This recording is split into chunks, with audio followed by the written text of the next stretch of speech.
Olá, meu nome é Pedro Jorge, sou aluno do curso de Farmácia da UFRJ, meu orientador é o Viclé Magalhães, no Instituto de Química da UFRJ, e hoje eu vou apresentar meu projeto de pesquisa, que é Identificação e caracterização de impurezas e produtos de degradação do dolutegravir através de ressonância magnética nuclear, cromatografia líquida de alta eficiência e espectrometria de massas. As palavras-chave da pesquisa são degradação, dolutegravir e RMN. O dolutegravir é um fármaco antirretroviral indicado para o tratamento da infecção pelo vírus da imunodeficiência humana, também conhecido como HIV. Esse fármaco foi aprovado em 2013 pela FDA e em 2016 foi nomeado pela OMS como tratamento de primeira linha contra o HIV. De maneira geral, o dolutegravir se apresenta como um fármaco eficaz, seguro e com baixa tendência a gerar resistência, além de ter uma fácil administração por via oral e ser distribuído gratuitamente pelo SUS. A principal questão com relação ao dolutegravir é que, por ele ainda ser um fármaco recente, existem poucos estudos sobre o mesmo, o que inclui estudos de degradação forçada, que é o tema desse trabalho. Aqui temos a fórmula molecular e a estrutura do dolutegravir e do dolutegravir sódico. A versão sódica do fármaco é utilizada comercialmente e foi a que utilizamos durante a pesquisa. A diferença entre a forma sódica e a forma original é a presença de um sódio no lugar de um dos hidrogênios da molécula. Agora que vimos bastante sobre o dolutegravir, vale a pena citar algumas informações importantes sobre os estudos de degradação forçada, que, segundo a Anvisa, servem principalmente para avaliar a seletividade de métodos analíticos e para analisar a estabilidade de fármacos e medicamentos. Nesse tipo de estudo, são analisadas as impurezas e os produtos de degradação dos fármacos e medicamentos, que são uma constante preocupação dentro da indústria farmacêutica, por poderem causar queda na eficácia terapêutica ou até o desenvolvimento de efeitos adversos, caso haja algum grau de toxicidade. Pesquisando na literatura, foram encontrados poucos estudos sobre os produtos de degradação do dolutegravir, além de não haver uniformidade nos resultados, o que será mostrado mais à frente na apresentação. A partir da necessidade de estudos de degradação sobre o dolutegravir, o objetivo dessa pesquisa é identificar e caracterizar as impurezas e produtos de degradação do dolutegravir através de técnicas de ressonância magnética nuclear, cromatografia líquida de alta eficiência e espectrometria de massas. Para o início da pesquisa, 3 amostras de cerca de 20 gramas de dolutegravir sódico foram concedidas ao laboratório pela empresa MacLeod Pharmacêuticos Ltd. A partir disso, a amostra de RMN foi feita diluindo 10 mg de dolutegravir sódico em 0,6 ml de DMSO. O fármaco é bem mais solúvel em DMSO do que em água. A solubilidade do dolutegravir em DMSO a 25 graus Celsius é de 84 mg por ml, enquanto que em água é de menos de 1 mg por ml. A caracterização da molécula de dolutegravir sódico foi feita através da análise de diferentes espectros de RMN, que estão listados à direita do slide. Isso inclui espectros de próton, de carbono, de flúor e de nitrogênio, fora espectros de correlação como COSY, HSQC e HMBC. Exemplos desses espectros estão a seguir na apresentação. Inicialmente, temos o espectro de carbono do dolutegravir sódico com DMSO como solvente. Cada carbono do fármaco está representado por um número que está indicado no espectro e na molécula para facilitar a visualização. Basicamente, cada pico no espectro representa um carbono da molécula, e quanto mais desblindado eletronicamente o carbono, ou seja, quanto mais próximo de átomos capazes de retirar elétrons, como oxigênio, nitrogênio e flúor, mais à esquerda do espectro seu pico. O carbono 15, por exemplo, está bem mais blindado eletronicamente que o carbono 8 ou o carbono 10, que possuem ligação dupla com oxigênios. Agora temos um espectro de próton do dolutegravir sódico, que mostra os hidrogênios da molécula. Assim como no espectro de carbono, cada hidrogênio está representado por um número. Também da mesma forma, quanto mais desblindado eletronicamente, mais à esquerda o pico do hidrogênio aparece no espectro. Algumas duplas e trios de hidrogênio geram um único pico, por estarem ligados ao mesmo carbono que possui rotação livre, como é o caso dos hidrogênios 8, 9 e 10, ou dos hidrogênios 4 e 5.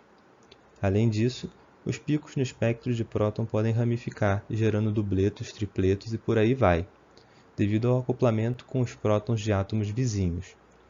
Nesse espectro, o solvente gera 2 picos, sendo um do DMSO em si e outro da água deuterada, que é formada pela reação da água com o DMSO. Aqui temos um espectro 2D do tipo Coase Proton-Proton. A sigla Coase significa Correlation Spectroscopy, e esse tipo de espectro serve para analisar as interações entre núcleos, nesse caso prótons, ligados ao mesmo átomo ou a átomos vizinhos.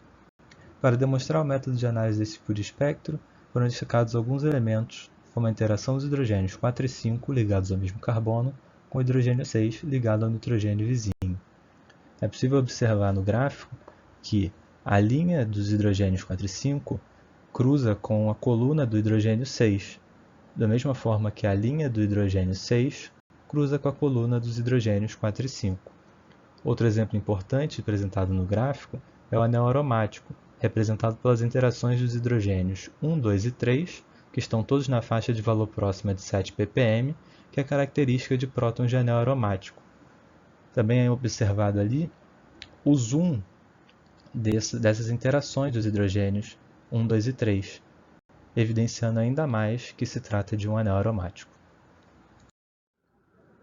Como último exemplo, nesse slide temos um espectro HSQC editado, correlacionando o espectro de próton e de carbono. O termo HSQC significa Heteronuclear Single Quantum Correlation.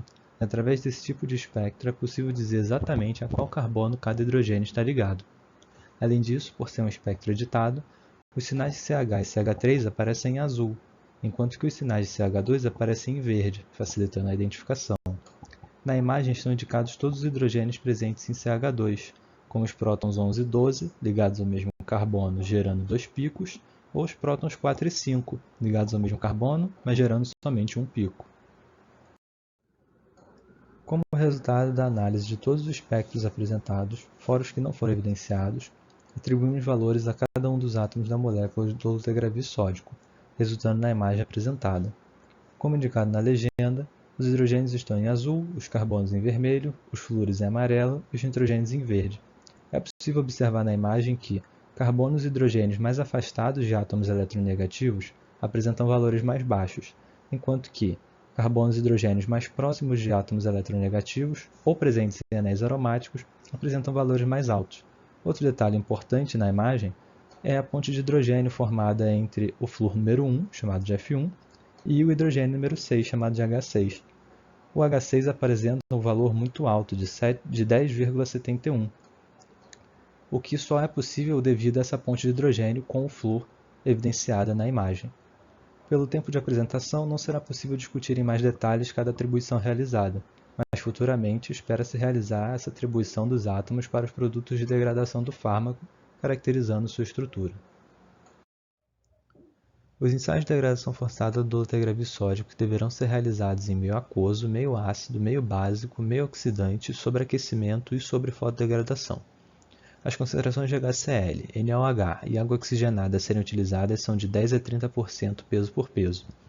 Além das técnicas de ressonância magnética nuclear, pretende-se utilizar cromatografia líquida de alta eficiência e espectrometria de massas para a separação e identificação das impurezas e produtos de degradação.